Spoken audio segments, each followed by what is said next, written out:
10 വർഷം, ഒരു പതിറ്റാണ്ടുകാലം നീണ്ട കാത്തിരിപ്പ്.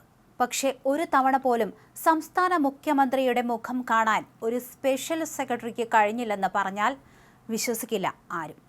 ഒരു സിനിമാ കഥയേക്കാൾ നാടകീയമായ സംഭവബഹുലമായ കാര്യങ്ങളാണ് വിരമിച്ച സ്പെഷ്യൽ സെക്രട്ടറി ഷൈനി ജോർജ് മനോരമയോട് തുറന്നു പറഞ്ഞത്. കഴിഞ്ഞ പിണറായി വിജയൻ സർക്കാരിൻ്റെ കാലത്ത് മുഖ്യമന്ത്രിയുടെ ഓഫീസിൽ നിന്ന് കടുത്ത നീതി നിഷേധമാണ് തനിക്ക് നേരിടേണ്ടി വന്നതെന്നാണ് ഷൈനി ഇപ്പോൾ വെളിപ്പെടുത്തിയിരിക്കുന്നത്.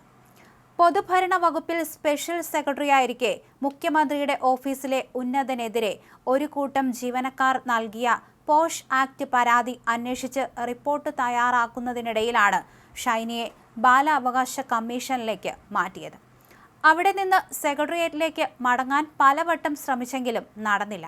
പിന്നീട് സെക്രട്ടേറിയറ്റിൽ തിരിച്ചെത്തിയിട്ടും തനിക്ക് പദവികളൊന്നും തന്നെ ലഭിച്ചില്ലെന്നും അവർ പറയുന്നു. Party secretary MV Govindan, MV Jayarajan, CS Sujatha തുടങ്ങിയ പ്രമുഖ നേതാക്കളെ ഒക്കെ കണ്ടു. MA ബേബിയെ ഫോണിൽ വിളിച്ചു. നിവർത്തിയില്ലാതെ പിണറായി വിജയന്റെ ഭാര്യയെയും സമീപിച്ചു. എന്നാൽ കുടുംബകാര്യങ്ങൾ ചർച്ച ചെയ്യാനാവില്ലെന്ന് പറഞ്ഞ് അവർ ഷൈനിയെ അവഗണിക്കുകയായിരുന്നു. 10 വർഷം കാത്തിരുന്നിട്ടും മുഖ്യമന്ത്രിയെ ഒരു വട്ടം പോലും കാണാനായില്ല എന്നത് ഷൈനി ജോർജിന്റെ വാക്കുകളിൽ നീറുന്ന വേദനയായി മാറി. അതേസമയം നിലവിലെ ചീഫ് സെക്രട്ടറി ഡോക്ടർ ജയതിലക് തനിക്കെതിരെ മോശം കോൺഫിഡൻഷ്യൽ റിപ്പോർട്ട് നൽകിയെന്നും ഷൈനി ആരോപിക്കുന്നുണ്ട്. എന്നാൽ രാഷ്ട്രീയ ലോകത്തെ എല്ലാവരെയും ഞെട്ടിച്ചുകൊണ്ട് VD സതീശൻ മുഖ്യമന്ത്രിയായപ്പോൾ തനിക്ക് നീതി ലഭിച്ചെന്നും വിരമിക്കുന്നതിന് മുൻപ് പുതിയ നിയമനം ലഭിച്ചെന്നും ഷൈനി മനോരമയോട് വെളിപ്പെടുത്തുകയും ചെയ്തു. VD സതീശൻ ഒരു മനുഷ്യസ്നേഹിയാണെന്ന് തനിക്ക് പലപ്പോഴും തോന്നിയിട്ടുണ്ടായിരുന്നുവെന്നും സോഷ്യൽ മീഡിയയിലൂടെ ഇത് വ്യക്തമായതുകൊണ്ടാണ് മുഖ്യമന്ത്രിയെ സമീപിച്ചതെന്നും അവർ പറഞ്ഞു. താൻ UDFകാരിയല്ല, LDFകാരിയാണെന്നും എന്നിട്ടും നീതി ലഭിച്ചെന്നും ഷൈനി കൂട്ടിച്ചേർത്തു.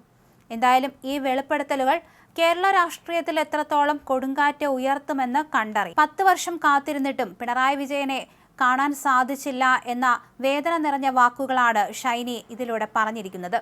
എന്തായാലും പോഷ് ആക്ട് പരാതി അന്വേഷിച്ച് റിപ്പോർട്ട് തയ്യാറാക്കുന്നതിനിടയിലാണ് ഇത്തരത്തിൽ ഷൈനിയെ ബാലാവകാശ കമ്മീഷനിലേക്ക് മാറ്റിയത്. അവിടെ നിന്ന് തന്നെ സെക്രട്ടേറിയറ്റിലേക്ക് മടങ്ങാൻ പലവട്ടം ഷൈനി ശ്രമിച്ചതാണ്. പക്ഷേ അതൊന്നും നടന്നില്ല. പലരെ സമീപിച്ചെങ്കിലും അവരൊക്കെ കൈയൊഴിയുകയായിരുന്നു. പലരും കുടുംബകാര്യങ്ങൾ ചർച്ച ചെയ്യാനാവില്ലെന്ന് പറഞ്ഞ് ഷൈനിയെ എല്ലാവരും അവഗണിക്കുന്ന ഒരവസ്ഥയായിരുന്നു കടന്നുപോയത്. എന്തായാലും മുഖ്യമന്ത്രി VD സതീശൻ തനിക്ക് നീതി തന്നിരിക്കുകയാണെന്ന് ഷൈനി മനോരമയോട് പറയുകയുണ്ടായി.